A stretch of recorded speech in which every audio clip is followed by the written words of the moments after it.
अस्सलाम वालेकुम। 9 फरवरी की कॉल लेके खालिद सैफुद्दीन समय पहले इन्ना लिल्लाहि व इन्ना इलैहि राजिऊन जो इस्लामाबाद में लोगों की जानों का ज़िया हुआ और बलूचिस्तान की 12 मुख्तलिफ अजला में जो अटैक हुए और उसमें जो बेगुनाह कीमती पाकिस्तानियों की जानें ज़ाय हुई, उस पर तहे दिल से हमें तकलीफ़ है।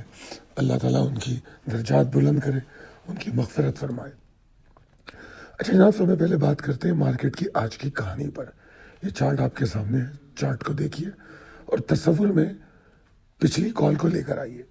बावजूद इसके कि कंसिस्टेंट बुलिश एफर्ट चल रही थी, अगर आप पीर मंगल बुध को देखें, उसके बावजूद आपको एहतियात करने को बार बार कहा जा रहा था और मैं कह रहा था, हालांकि बीच में वॉल्यूम बड़े ज़बरदस्त आ गए थे कराची इलेक्ट्रिक में और इसमें, उसके बावजूद मैं कह रहा था कि जस्टिफाई नहीं हो रहा, स्लोइंग मोमेंटम है और कॉशन हाई रखना चाहिए। ट्रेडर इन्वेस्टर का जो दिमाग है वो जज्बाती नहीं होना चाहिए, रैशनल उसका बड़ा स्ट्रांग होना चाहिए और वो सतही और जुज़वी वक्ती चीज़ों पे एक्साइट ना हो, पैनिक ना हो, दोनों चीज़ें अच्छी नहीं। खैर बार उस कॉल में 188,870 को मिनिमम करार दिया गया, इसके ऊपर रहे मार्केट और 188,280 पे ट्रिगर होगी मार्केट, ये बातें बताई गई। मार्केट खुलती है 188,036 खुलते ही हाई लगता है और फिर मार्केट नीचे 187,870 पे रुकती नहीं। आपके सामने चार्ट है, आप देखें, मैंने वो सारे करीब करीब लेवल दिखाए। उसके बाद एक लेवल था 187,630, उसका भी तस्करा था, उसको भी देख लें, वो भी सुबह ही सुबह है। फिर 187,55 को देख लें, वो भी विद इन 15-20-25 मिनट है। तो कुछ भी नहीं बचा, सुबह मार्केट खुलते ही सब तोड़ ताड़ के नीचे चली गई। हालांकि रिकवर हुई लो सुबह वाले पहले हाफ के लो से, मगर एक एग्रेशन पैदा करने वाला लेवल था 186,440, उसको भी सरवाइव नहीं कर पाई और नतीजतन आपके सामने 3,700 पॉइंट का नुकसान। और मैंने मिड डे कॉल में भी यही कहा था कि कुछ क्या क्या कहा जा सकता है, मार्केट में रिकवरी के कोई चांसेस दूसरे हाफ में नहीं है। हालांकि वॉल्यूम निस्बतन ठीक चल रहे थे सुबह, मगर जस्टिफाई नहीं हो रहे थे। और फिर आपने देखा ही होगा 70-75 करोड़ के वॉल्यूम 40-45 करोड़ कराची इलेक्ट्रिक ले जाता है। तो ये तमाम चीज़ें थी, ज़्यादातर स्टॉक में रिजेक्शन थी, ये चीज़ें हमें देखने को मिली। अब थोड़ा सा वीकली रैपअप करते हैं। वीकली रैपअप करने के लिए 2 फरवरी की कॉल को देखना ज़रूरी है। यहाँ पर 2 फरवरी की कॉल भी है और foreign investor portfolio weekly closing, ये सारी स्टैटिस्टिक्स भी है। अब अगेन हम पिछले मंडे 2 फरवरी की कॉल को अगर जहन में लाएं और इस वीक को देखें, देखिए वीक में तो अगर हम देखें तो जो पहला ही सेशन था बड़ा एनर्जेटिक था, ऑप्टिमिस्टिक टोन सेट की उसने। फिर उसके बाद दूसरा तीसरा सेशन जो था वो उसको कंटिन्यू करता हुआ नजर आया, तो कंसिस्टेंसी नजर आई, मगर मोमेंटम नहीं बन रहा था। मैंने आपको बीच में याद दिलाया कि 29 जनवरी को जो हमने लॉस किया, हम 3 सेशन में वो मुकम्मिल नहीं कर पाए और अब वीक क्लोज हो गया तो पूरे वीक में नहीं कर पाए। हालांकि इस वीक में जबरदस्त हाई बना है, इस वीक का हाई 188,312 का है, अच्छा खासा हाई है अगर हम पिछली वीक की क्लोजिंग से देखें। उसके बावजूद 29 जनवरी का नुकसान पूरा नहीं हुआ। एनीवेज, मोमेंटम ना बढ़ने की वजह से मामला खराब रहे। वीक ऑन वीक बेसिस पे 10% हालांकि वॉल्यूम ज़्यादा हुआ है, चूंकि इस वीक में एक दिन छुट्टी थी, तो अगर एवरेज डेली वॉल्यूम देखें तो फिर 37% वॉल्यूम ज़्यादा है, मगर सिर्फ 44 पॉइंट का इजाफा हुआ है, नुकसान हुआ है। पिछले हफ्ते के मुकाबले में। 5,500 पॉइंट मार्केट ऊपर गई है अपने हाई की तरफ। तो अगर समराइज करूं तो मुझे तो टग ऑफ वॉर नजर आती है। टग ऑफ वॉर की सी कैफियत थी मार्केट में। और आपके सामने चार्ट है, ये वीकली रैप अप चार्ट, इनको देखिए। बीच में मैंने आवरली चार्ट को दिखाया है। अभी हम चूंकि कोर्स कर रहे थे तो हम उसमें मार्केट स्ट्रक्चर को पढ़ रहे थे, तो मैंने सोचा आपको जरा थोड़ा सा डिफरेंट जावियों से दिखाऊं। इसमें जो लाइनें लगी हुई हैं वो मंडे 2 फरवरी की कॉल के हिसाब से लगी हुई हैं, और उसमें क्या कहा था वो मैंने पेस्ट किया है वहां। और दाएं जानिब डेली कैंडल्स हैं और बाएं जानिब वीकली कैंडल्स हैं। नवंबर से तसलसल के साथ मार्केट की एफर्ट।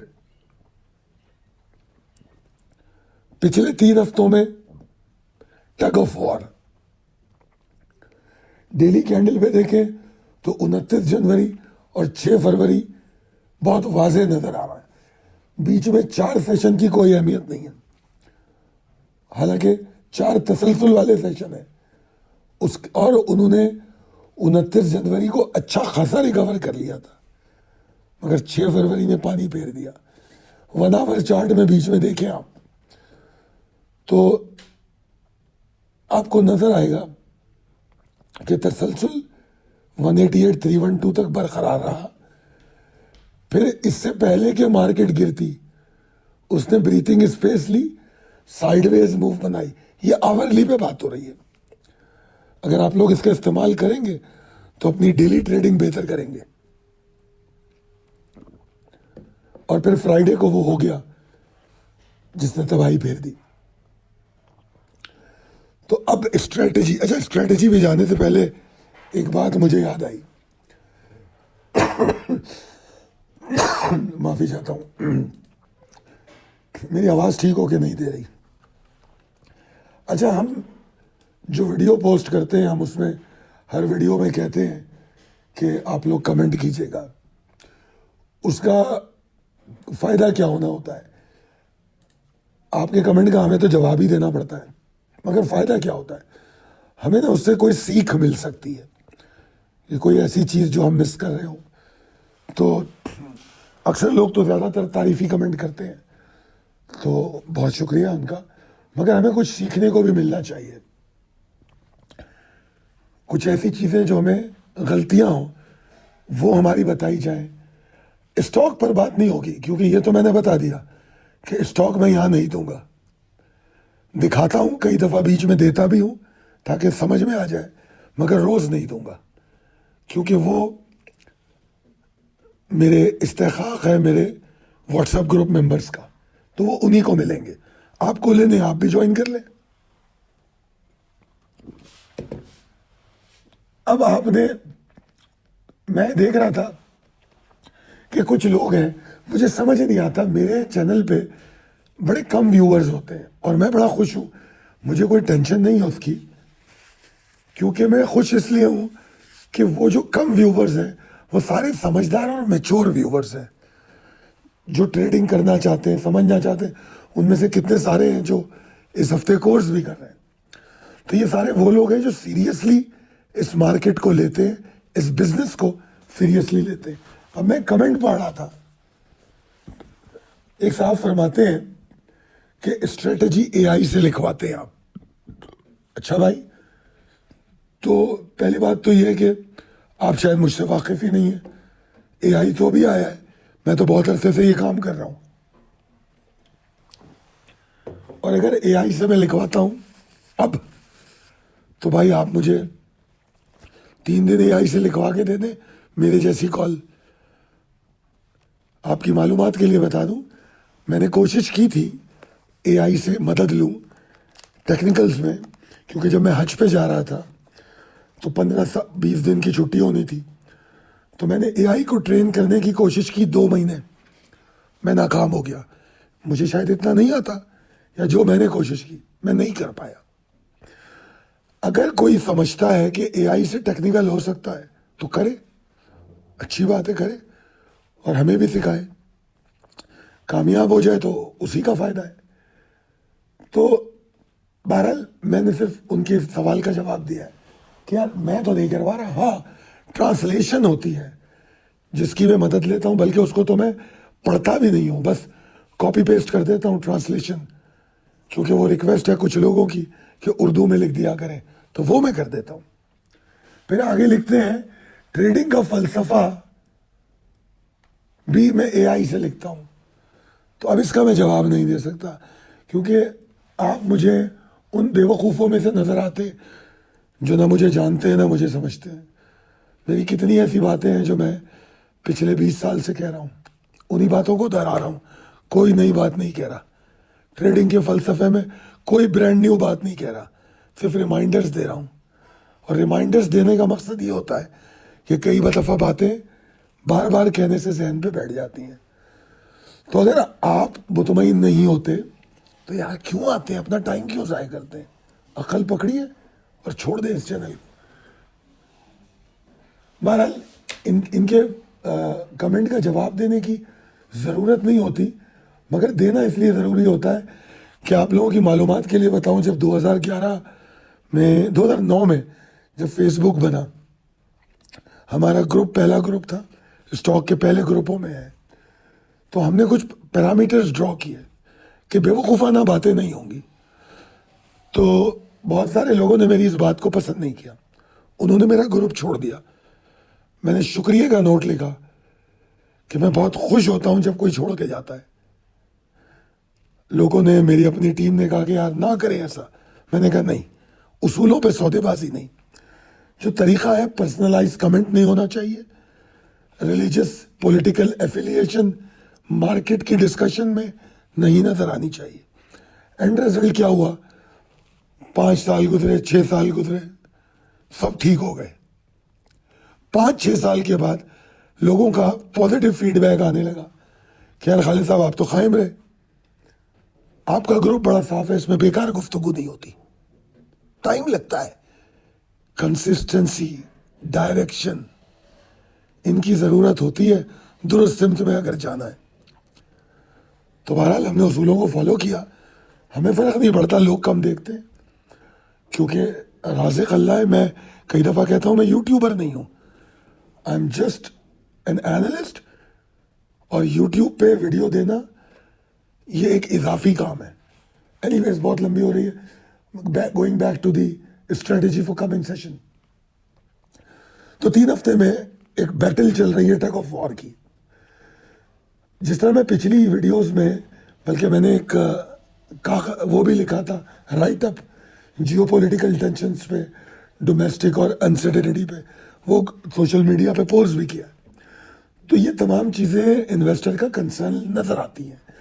फिर अगर हम देखें तो ईयरली क्लोजिंग हुई है, तो दिसंबर क्लोजिंग वाले बहुत से स्टॉक हैं जो आउट परफॉर्म कर चुके हैं, तो वो एडजस्टमेंट की तरफ भी जाएंगे। फरवरी में उनकी बोर्ड मीटिंगें भी हैं, तो उनकी वॉलीटैलिटी होगी। तो इस वक्त ट्रेडिंग की नीयत से उनमें काम करना अच्छा है, इन्वेस्टमेंट की नीयत से नहीं। वो वक्त गुजर गया, जब टाइम था वो गुजर गया। Important level and trigger, technically market को नेगेटिव ट्रेड ही नहीं करना चाहिए। 183,855 के नीचे एग्जॉशन टू कंटिन्यू, 183.20 के नीचे एग्रेशन तो मौजूद है, मजीद बढ़ जाएगा, ठीक है जी। इरेगुलर स्पाइक्स, वॉलेटिलिटी, उतार चढ़ाव, उसके के ट्रैप में मत फंसिए, वॉल्यूम को सही तौर पे समझिए। बुलिश के लिए एक्सपेक्टेशन ज्यादा नहीं है, लिमिटेड है। 186, 815, 875, यहां से लेके 187, 85, ये वो एरिया है जिसको क्रॉस करना पड़ेगा मौजूदा नुकसान से बाहर आने के लिए, मौजूदा एग्जॉर्शन थ्रेट से बाहर आने के लिए। जब तक ये खौफ अलामत बन के चार्ट पे नजर आएगा, शॉर्ट टर्म पॉसिबिलिटी बिल्कुल मिल सकती है। उसके लिए तो 185, 345 के ऊपर ट्रेड करे तब भी सही है। शॉर्ट वेव तो मिलेंगी, क्योंकि कल हमने क्लास में पढ़ा था ट्रेंड के अंदर ट्रेंड, तो वो तो हमेशा होता है। तो इनर ट्रेंड में अगर काम करना है तो 185 265 और 345 के ऊपर वो काम होगा। ओवरऑल स्ट्रक्चर मार्केट का वो 187 085 के ऊपर ठीक होगा, और इनर ट्रेंड जो है 185 345 और फिर 185 875 इसके ऊपर और अच्छा होगा। और अगर ये कंसिस्टेंसी के साथ 187 की तरफ गया तो वहां 187 टूटने के चांसेस बहुत बढ़ जाएंगे, बजाय इसके कि 186 800 और 187 85 जो कि एक स्ट्रॉन्ग रेजिस्टिंग एरिया है, वहां वो रेजिस्ट करे उसको तोड़ देगा। तो अगर शॉर्ट वेव का पीछा करेंगे तो हम कंसिस्टेंसी को देखेंगे, तो हमें वहां पर शॉर्ट करने के बजाय हम लॉन्ग की तैयारी कर लेंगे। तो ये तमाम चीज़ें हैं जो आपको समझनी है।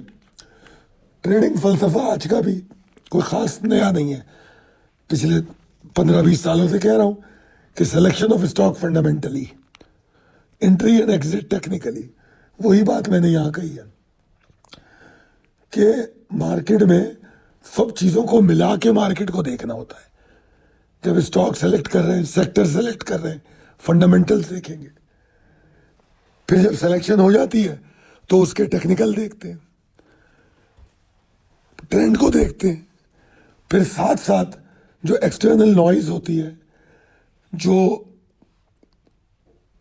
दूसरे थ्रेट होते हैं, जैसे इकोनॉमिक इंडिकेटर्स हैं, वॉर के थ्रेट्स हैं, पॉलिटिकल केओस है, पाकिस्तान के मामले में IMF के इश्यूज हैं, इंटरनल सिक्योरिटी है, टेररिज्म है, इन तमाम चीज़ों को भी देखते हैं। ये सब चीज़ों को मिला के एक इन्वेस्टर अपने फैसलों को हिकमत अमली की शक्ल देता है। तो उम्मीद करता हूँ कि ये ट्रेडिंग फिलॉसफी आपको समझ आई होगी। समझ आई है तो कमेंट करके बताइए, अच्छी लगी है तो दोस्तों में शेयर कीजिए। बहुत शुक्रिया, अल्लाह हाफिज़।